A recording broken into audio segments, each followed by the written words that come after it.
The Alzheimer's Foundation here. Tell us about your lives.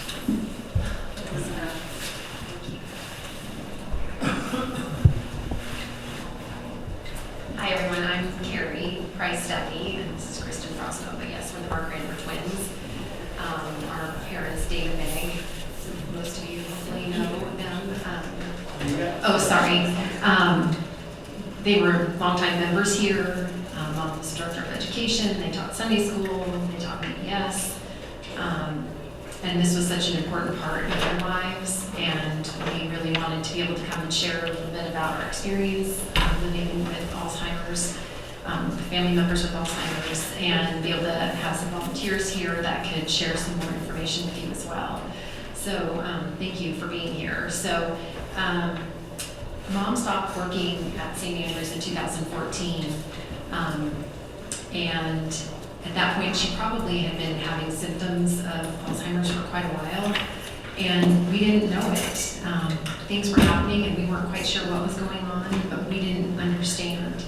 And then, fast forward, she passed away in 2020 of Alzheimer's, right at the beginning of COVID. Just prior to that, her dad was diagnosed as well, so late 2019. And again, at that point, we were a little more aware of signs. We hoped it was just stress from taking care of our mom, but we weren't sure, so he was diagnosed. And he's currently living in memory care in Bellevue, and we'll talk a little bit more about it. I know that a lot of people are very interested. So because of that impact, Kristen and I started volunteering with the Alzheimer's Association. We led the Seattle Walk to End Alzheimer's for a couple of years, and we're both on the board of directors now. And we're really grateful to Jim Russell and Carol Hassler, who are here today. They do a number of the education sessions with the Alzheimer's Association, and so they brought some materials. They're going to talk about them and about their experiences and what some of the warning signs are of Alzheimer's. So with Mom, I mentioned that there were things that we missed. So memory always is one of the first things that people associate with Alzheimer's, or often other types of dementia as well. But the interesting thing was, I think when you're around someone more often, you might not always catch it. And Pastor Jim was actually one of the first people that noticed that Mom was having some struggles at work with her memory. And that was a wake-up call for us. But there are other signs as well, and I think that's a lot of the time what people don't understand about Alzheimer's is that there are all kinds of signs that we didn't catch, and we wish we had known earlier. So things from losing interest in activities that she had done, doing puzzles, doing her needlepoint, and all of a sudden not really wanting to do those anymore. Not really doing things around the house, and my dad picking up slack on laundry and dishes and things like that she had normally done.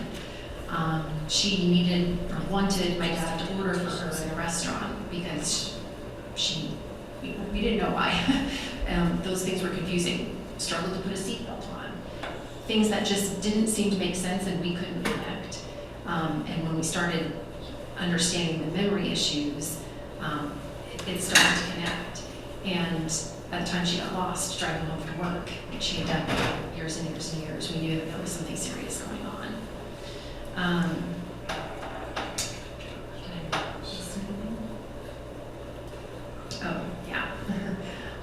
Later on, things got more difficult. She got angry, got irritable, and that was not her mom's nature at all, which was tough. And then physical changes come too, and I think that's the part also that we didn't necessarily understand. So she lost the ability to communicate fairly early. She eventually lost her ability to walk, to feed herself, to care for herself altogether. So through all of that, Dad was carrying a really heavy burden. We'll talk a little bit about that. Yeah, so as Carrie was talking about those early stages when we weren't as aware of what was going on, in hindsight we realized Dad was dealing with things that we may not have known, and he wasn't sharing them with us, and we don't know whether that was intentional, covering, parents do that for their kids, right? Like don't want to share the burdens. Or if he wasn't quite sure either what was happening, and so just kind of kept taking on more of those responsibilities. He began doing literally all the chores, all the work around the house, which had not been, been usually more shared. What we noticed is when he was leaving the house, he was leaving Post-it notes for Mom. I'll be back at this time. I'm at, Bible study, like being very specific about what was happening with him. But we also began to see more frustration from Dad. Things that we hadn't seen before. He would get annoyed with Mom. And we weren't understanding that behind the scenes, these were things that he was dealing with on a hourly, daily basis. And you begin to understand and see the toll of that worry and stress happening in him at the same time as we began to understand what was really going on with Mom. So it impacts both, right? It's not just the patient, it's the caregiver who's really dramatically experienced as well. And I think because we've gone through all of that, the early part of not understanding with Mom, as Carrie said, when we started to see a little bit of change in Dad, I think we were far more attuned to it and probably were able to get him into a doctor and recognize what was happening much earlier.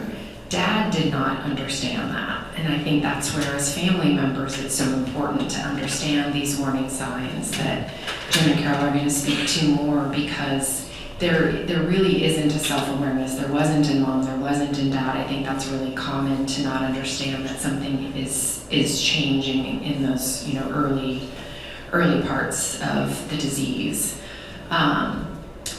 So thinking about kind of where Dad is now and what his journey has been, it's been really quite different than Mom, and I think that's also an interesting part of Alzheimer's disease, is it can show up differently. It's a disease of the brain, and so I suppose where you're more impacted, there are different behavior changes, different personality changes. We're fortunate in Dad's case, he's remained pretty positive and happy. He still is. People meet him and say, wow, what a nice guy, and he has a really welcoming presence still, even as his memory has become pretty difficult. He knows us, but has a hard time recognizing most anyone else, isn't very aware of our spouses and children, his grandchildren, and will sometimes forget that Mom passed away and won't be looking for her. Those are really hard times, of knowing how far his memory has declined. As he was kind of working through this, we noticed some of the same things, like losing track of time and place. Where am I? He sometimes thinks he's back where he lived in his childhood. But one of the things that happened with Dad, which wasn't something we saw with Mom, it was a very big moment for us, is we realized that he was falling for scams. So he still was living in independent living in his senior community, had a laptop, had a mobile phone, and he was being targeted. And at one point, Carrie actually realized he was actually on the phone or on the computer, and someone had taken over his computer and was trying to access accounts. So at that point, we did a really big shutdown of those connections and doing all the things we can to protect him financially. And you hear those stories and you kind of think it won't happen. And fortunately, they weren't able to get into his information, but I think it's a really important one to realize. If you have concerns, first thing you need to do is really lock down someone's personal information and finances. Yeah, and they were actually messaging him via his computer to drive and meet him in a Target parking lot where he was going to get cash to help whatever it was he thought he was supposed to do. So Carrie and her husband showed up and made sure he didn't go meet them. But it really progressed to such a level, we made a really big change at that point of his ability, unfortunately, to communicate externally, because there wasn't a good way to really protect him. So I think the last thing I would note, and then we're happy to answer any questions or turn over to Jim and Carol, certainly have a lot to share with both their own journeys and stories and about the warning signs. But sorry, I forgot what I was saying, my last point. The one thing that's interesting in Dad's case is he does have this awareness and will sometimes say, I just feel like my brain's not working right, which is hard, right? That's really hard to hear. And it's quite different. Mom definitely never had an awareness of that. So I think it's just to point out how different those experiences can be. There's not one clear path and one clear way to recognize these signs, but it's really being educated and understanding all the different things that could potentially show up. So, yeah. I forgot, I wanted to mention one of the reasons too that it's so important, especially at this point, to be able to identify those signs early and get early diagnosis, is there are actually treatments now that slow the progression. So there are 2 FDA-approved medications that slow the progression of the disease. They're not cures, there's lots in the works, and we hope that those will come. But there are blood tests that are coming, which would be amazing, and then the possibility for treatment that can extend people's time with their loved ones. So that's part of why we think it's so important to be aware of those signs early. So I don't know if you have questions, we're happy to answer questions, otherwise we'll let Jim and Carol take over. And if you think of them later, you can ask us. Are there genetic predisposed? That's a really good question. It's a tough one. Yeah, there is a gene, it's called APOE4, and there are different versions of it. One version makes people less likely to develop Alzheimer's, one is kind of the standard that most people have, and one makes people more likely to have it. And so if you have one copy of the gene, it's 3 times more likely to develop Alzheimer's. If you have 2 copies of the gene, it's 10 times more likely. So, yeah, one from each parent. So our family has it on my mom's side. And we actually just lost, my mom was the oldest of 4, and the second oldest, her brother, just passed away last year from Alzheimer's. So we definitely have the genetic component in our family. Is there a clear diagnosis between just old and,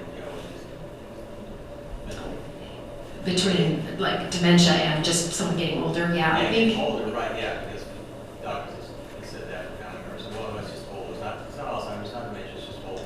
But all these things you just listed, yeah, check. It's like, okay, so. Yeah, I think Jim and Carol are going to talk a little bit more about that. It is something that's really important to understand. A lot of the signs as people get older, there are kind of different versions. Forgetting something on occasion, everybody starts to forget things as they get older. Not being able to come back and find it at some point, doing it repeatedly, forgetting really obvious things. There are differences in what that looks like. They can be subtle. I will tell you my own personal opinion is a lot of our doctors are not trained, general practice doctors are not trained as well in being able to identify it. I don't know if you've all done the test where you draw a clock, you repeat the 3 words. Like that's kind of the basic test that's used. And I think if there are concerns, you need to see a neurologist, get a workup. Hopefully this blood test comes soon because there are ways to test further. Because a lot of the things I think that doctors say are just normal getting old. It's the early signs of dementia or Alzheimer's, which is a version of dementia. Yeah. And just one thing to note, and you guys will have to probably correct me because I will get it wrong. I always get confused by this, but there are a number of different types of diseases under the umbrella of dementia, like Lewy body disease or frontal temporal dementia. Alzheimer's disease is a disease in the brain where plaques build up in the brain. Like it's a physical thing. It's difficult to diagnose with a living patient because it is in the brain. But to Carrie's point, this is where these tests today are trying to identify that by plaque buildup in the blood that can be identified. So there are differences that can be medically understood that are very different than just getting old memory loss. But I do think that this is, we work a little bit with the UW Memory Wellness Center, which is really amazing. And this is something that they talk about is how they educate general practice doctors to recognize these things and to push further. And they actually do consulting across the country for other doctors in more remote areas that may not have access to the same resources as we're fortunate to have in the Seattle area with all the medical institutions. So. Is there any differentiation with early onset of Alzheimer's compared to people that develop it when they're, say, in their 90s? Jim, would you like to take that one? You probably understand it more. That's a good pass. Yeah. That's a good segue. Yeah. I'll introduce Jim to answer that one. Regrettably, I've had 22 years of experience with Alzheimer's with my mother who had it. We took care of her for over a 17-year period. And my daughter was diagnosed at the age of 51, and she died at the age of 58. And before she died at 58, I lost my wife a couple years before that. So I ended up with her sole caregiver for about 3 years. And then about 2 years into that, I was very fortunate to meet somebody. I happened to be online. She was online. And this is Carol Hassel. Yeah, my husband had died about 5 months after Jim's wife had died, and we both decided it was time to reach out and go into online dating, so that's how we met, and that's another whole story that's fun to tell, but not immediately relevant here. So you take it, and I'll butt in if I feel like it. She turned out to be a very good caregiver. She could do things I couldn't do with Lynn. We can talk a little bit more about those. I did forget something. I was supposed to tell you I'm an Episcopal priest and have pastoral experience in that way. I was telling the twins, my son is my priest at the Episcopal Church in Federal Way. I like to say he's my priest, but he is not my confessor. I said the same thing to him. I think I'll pick up on what they've said because they did a beautiful job of talking about what they saw and how they began to see it. And that's really what we're going to try to talk about now are the early warning signs. And they're directly affected by the question that he asked us when he said, we're all at that stage of those warning signs, you know, at the age that we are. I'm 84. She's much, much younger. We'll talk about those, and from my experience, I found some material that would give us better clues of what's going on. And you heard them describe it as they went through what they saw with their mom and dad. It wasn't a memory lapse, it was some other things that they couldn't do. So that's what I want to talk about. I've got 10 warning signs on your table, and there's either a white sheet like that says 10 warning signs, or there's a purple, they all both say the same thing about 10 warning signs. If you need another copy, I can get you another copy. There's a sheet here that talks about ADLs, the activities of daily living. Do you all have one of those? I noticed that the twins in their presentation actually hit on 9 of the 10. I think you missed spatial relationships, right? I bet, yeah.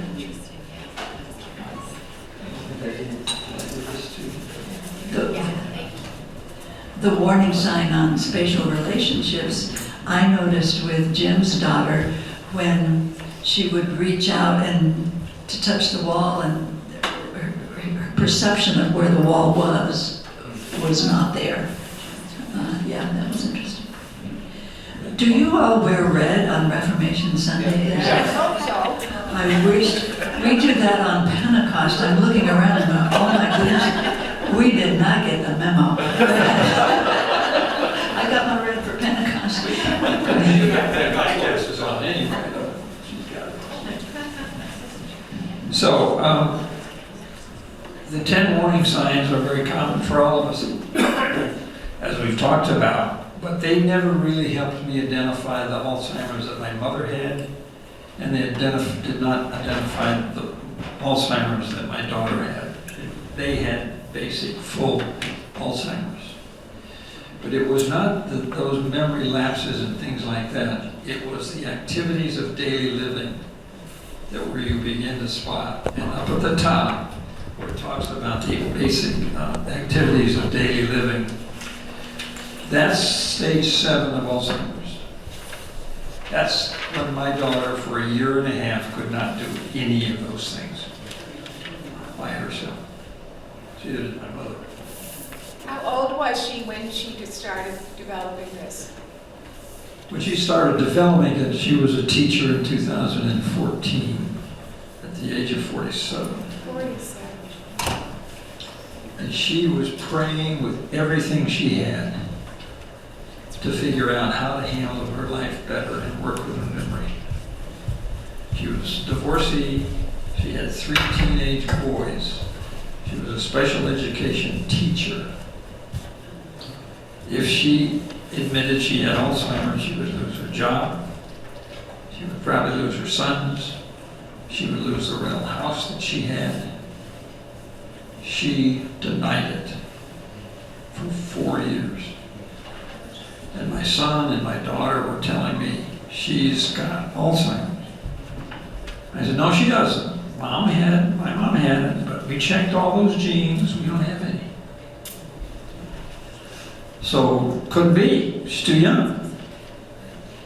And then when we began to see some activities of instrumental activities of daily living, the second level on that sheet, we began to realize that we seriously had some, this is a different sheet. Should you? Maybe you can pick a couple. Thank you. You can pick those. She may need one too. Oh, thank you. Thank you. So instrumental activities of daily living are those things which we do because we have the capability to move around. So that my daughter was not able to do those, so she obviously has already lost those skills long before.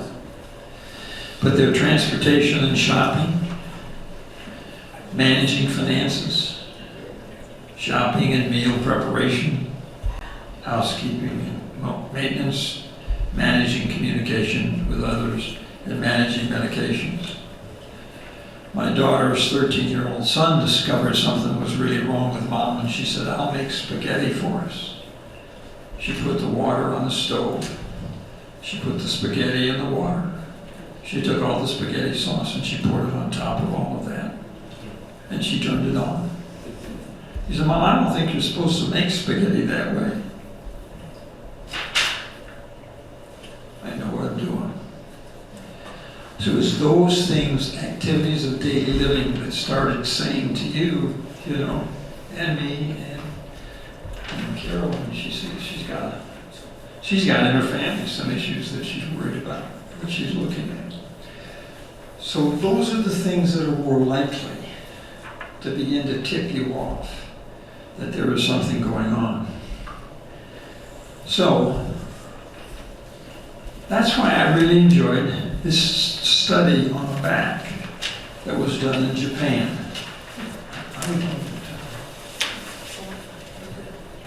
15 minutes. 15 minutes. This was done in Japan, and Japan in a prefect called Fukui. I can't speak Japanese, I hope I'm saying that right.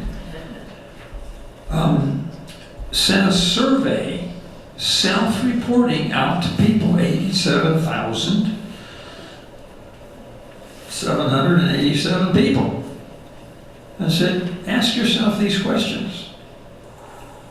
These are also the same questions you could ask yourself, or ask somebody you know to answer it, or you could fill it out for them and turn it in to give you a clue. Carol and I had a very uncomfortable situation not too long ago with a very good friend of mine when we spent a weekend with him. And we knew he had a little trouble, but we came to the conclusion after being with him for 2 days, that he has early onset Alzheimer's. Do we tell him? So she and I spent long conversation that night talking about it. But she talked to his wife, and she said, well, we know about it, we're working on it. Well, that scared us because they're older than we are. So I told him. I didn't tell him all the things I'd noticed. You worked with him on the game. You want to say something about that? Yeah, we were playing a word game, and every single time we played the game again, he had to be instructed again. And he didn't even know that he was needing help again and again and again. He graduated top of his class in Nebraska and became a CEO of a major medical system after he'd become a doctor. He was a very bright man. I saw him fill in, he took the dishes and put them into the washing machine, or dishwasher, incorrectly, upside down, backwards. So those are the instrumental activities of daily living that gave us a clue. I told him, I said, you have a memory problem. Because I was afraid for him and I was afraid for his wife. They're frail. And he didn't say anything. He looked me right in the eye and just said nothing. And then... But he was angry you brought it up. And when, just before we left, he said to me, I do not have a memory problem. And I said, we are very good friends. And even though we're very good friends, we can disagree. You have a memory problem. And he didn't blink, and he didn't respond. And his wife heard it. I had to tell him. Because this kind of self-study showed that people were willing to fill out a form and answer these questions. Do you go outside by train, bus, or car driven by yourself? You took his car away. Okay? That's an example of instrumental activities of daily living. It's not that you forget the bus schedule. That's different. So you didn't know how to go out and get on that bus schedule and was afraid to do it. Do you go shopping for daily accessories for yourself? Do you manage your own deposits and savings in the bank or automatic teller?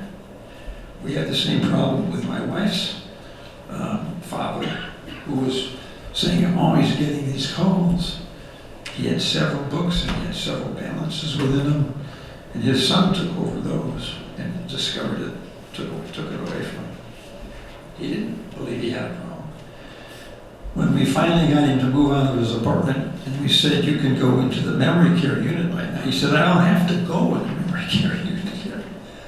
Well, you've used your button to call the office because you've gotten lost or outside when you're walking your dog. I did that 3 or 4 times. We were sitting at the table when we had this conversation. And she said, oh no, you do it once a day. I didn't know. So this is where we need to help them. Have you recently noticed asking the same thing repeatedly? Do you make a call by looking up phone numbers? Can you tell what is the date today? So if you want to test whether somebody has it, you can ask them to, would you clean off the table for me and put stuff in the dishwasher? Because I've got to go take a shower. And if he says yes, then you'll see something. Oh, I forgot to do it. I got started. Then the other questions were, do you lose your way? Have you lost interest in your favorite things? Do you often misplace things or forget to turn off the electricity? Have you ever experienced a recent loss of memory? Do you easily lose your temper compared with before? When you can't do something, you do get angry. We saw it, didn't we? So you see that the line between the 10 warning signs and the activities of daily living and the instrumental activities of daily living, it's a blur, it's a continuum sort of a thing. And the question about normal older people's memory loss versus Alzheimer's, it also is a very, very narrow line, and it's very difficult to read it.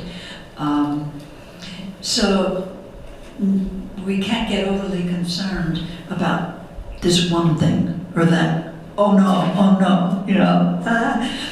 we live in a senior facility, and this one about incontinence, I'm going, I think the whole, I'm thinking the whole universe here. In the universe we live in, leaks. So it's a matter of discernment, it's a matter of being alert, and when there's enough concern, there is the time to go beyond your family doctor to a neurologist. So I think that we have another, 10 minutes for more questions. I answered the question, I think, about that line between normal aging. Does that feel, who asked that question? Does that feel, it's so mushy. It's just getting the doctors to say something, like say, keep that, but no, it's not. Yes. Doctors think that they're being so helpful, you know, so that you don't have to deal with it. I won't tell you. Let me say a couple of things, adding on to what the twins have told us. The doctors now are getting reimbursed for giving the examination on your memory. Social Security, it's a required Social Security annual checkup. Do you know how they do it? Do you know how they start? I'm going to tell you 5 things, and I want you to... It's the Medicare, is that Medicare? Yeah, the Medicare, How many people have had that question? That's what they're beginning to ask. If you can't do those, they will give you a test that they can give you. And it's about a 20-minute test. My daughter took it. She was diagnosed with mild cognitive impairment. And then 6 months later, she was diagnosed with advanced early onset Alzheimer's. She had hidden it for years.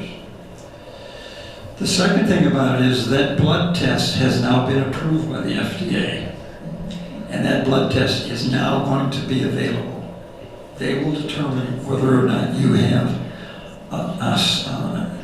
an amount of tau in your system that could lead to Alzheimer's. And if you have a bigger buildup at a certain age, you're more likely to have it. Doesn't mean you have it, but it's going to be a bigger early warning sign. The bigger early warning sign is going to make it easier for us to do research about people. Where are they in the line? We'll have a marker that they can work on. Yes? As a physician, I'm listening to YouTube, and they keep having these advertisements. A teaspoon of honey and cinnamon at night is going to help your memory. Are there any studies to support that sort of nonsense? Depends on the brand of your honey. No. No, it's absolutely phony. Absolutely phony. There isn't a cure. There has not been a cure in the 125, 30 years that they've known about Alzheimer's.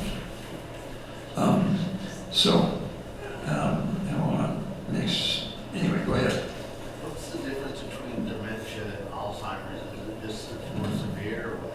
Dementia is like cancer. It's the Alzheimer's is one of the forms of dementia. It's an umbrella word. Yeah. It's an umbrella word, just like cancer. I've had cancer. Well, what cancer? You know. So Alzheimer's is a type of dementia. It is 80% of the diagnoses of dementia. So it's the most common, but it creates the confusion that you've actually had and everybody else has, which is, okay, dementia is what happens. And it happens to 1 out of 3 people over 85. I don't have it yet because I'm 84. I'm getting closer. Other questions? Well, this is more of a comment. The one thing that I hear consistently that we can do that helps is exercise, especially cardio. And that's kind of good news, bad news. Because, you know. Let me say something about that. The tests now show that since we have been, Alzheimer's Association and others have been pressing this issue, eat healthy, play bridge, keep yourself socially active, etc. And pushing that hard, the 10-year segments of our population is increasingly showing less dementia. That works. For a lot of us at this age, we probably missed it, except unfortunately I was an athlete. But it is very definitely working. It works. So do that. Press it on your kids, your younger, your family, everything. Yeah. I just wanted to socializing. no, sorry, Jim, I wanted to jump in on that. Sleep is another really big one. So what's interesting is if you think about kind of these preventative things that we can all do, eating well, exercise, getting good rest, social activities, all those kinds of things, brain stimulation. Those are good for your heart. They're good for your body. They're good for your brain. They're good overall. And I know that's what doctors have told us. That's the very best thing you can do, is to take good care of yourself, and that can help prevent a lot of things. So, yeah, unfortunately, no cure yet. There are hundreds, thousands of studies that are taking place. And yes, there's a blood test that can see some of these plaques in your blood. To Jim's point, it's still not a definitive diagnosis. It is, yes, you are more likely. The plaques in the brain. Some people have the plaques and don't have Alzheimer's, and some people don't have the plaques and have Alzheimer's. So it is a combination, but the more that we make progress on research and all of the studies that are being done, be able to diagnose people earlier and catching them in that very first stage of memory loss, which is the mild cognitive impairment, that's when you can do some of these new treatments that can really help slow the progression. So again, the importance of being able to do this. I also wanted to say earlier, Kristen and I talked about feeling so lost for so long about what was going on, how to help our mom, how to help dad deal with everything he was dealing with our mom. We needed to move them out of their house into a senior living community. There's so much. And we didn't know where to go. And we wish we had known about the Alzheimer's Association. So this is a plug for an incredible free resource. So the back of this flyer has this number down. 800 number. That is 24/7 helpline. And we have since used it. The website has tons and tons of resources, alz.org. There are support groups in every community for people living with the disease and for their caregivers. And there's just a ton of information on the website, including things like the 10 warning signs, but there's updates on the research and all of those kinds of things. So I wish we had known about it earlier. We were super grateful when we found it and we used the resources. So anyway, I just wanted to put that plug in. What other questions? Yeah. Is it, I read that early onset, there's a trend, it's going up, or is it early detection? Well, the cases of Alzheimer's are going up fairly significantly in general, and it's partially as our population, the biggest part of our population is aging into that time where it is more common. Early onset, I'm not sure and that I think is defined if it's onset before age 60 or 65. I can't. So the dementia is actually going down by age group. So by age group, but the oldest population is the biggest right now. So the numbers are going up. Yeah. But we're making progress that we didn't know. We're making progress that we didn't know we had. It's still there. Yeah. And another thing they found out in, I gotta get the country right, Wales, is that where it is? Yes.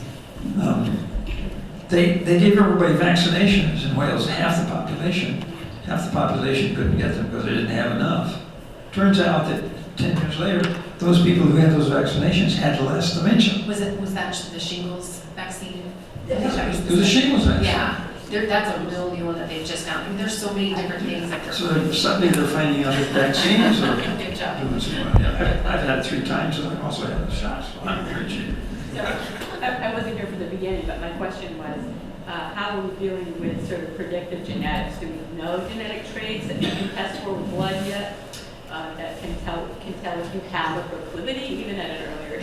There is a gene called ApoE4, and actually, if you do that 23andMe, there's a version of medical, you can choose to test it.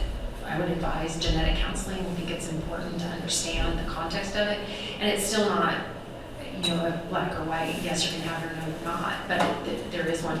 There is a different. I think there are a number of different genes that are more common with early onset Alzheimer's, which is that younger before. I can't remember. I apologize. It's either before 60 or 65. If you're diagnosed, for example, Jim's daughter at 51.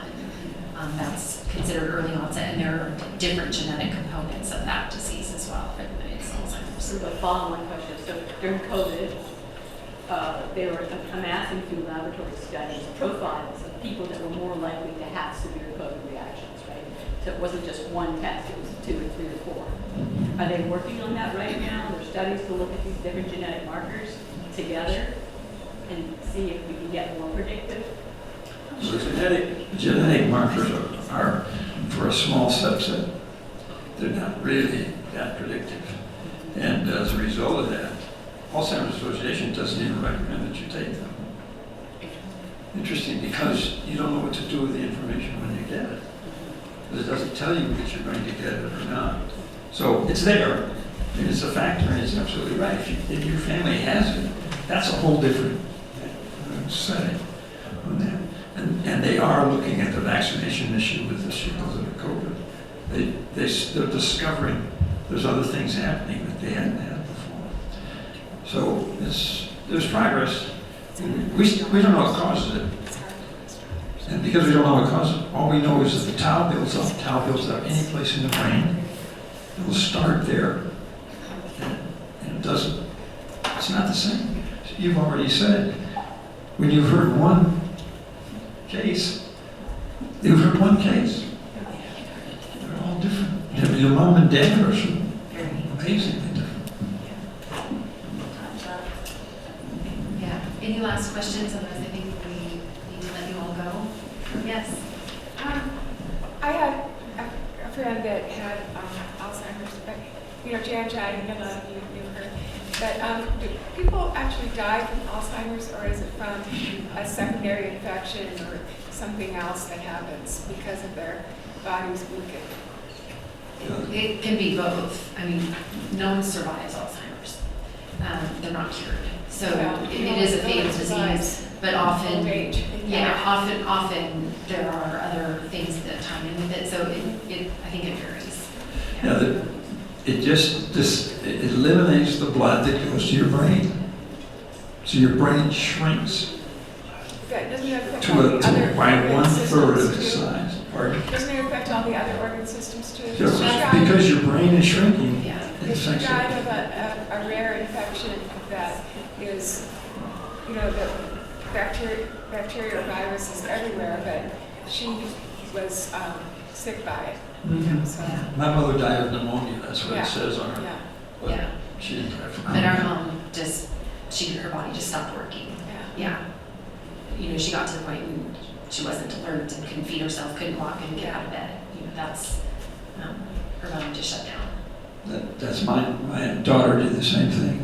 We got a call and she said she's transitioning. Her body just wouldn't accept any food anymore. The body just gave up. We'll stay and talk if you want, although the ministers would object to that. Thank you very much. Thank you for your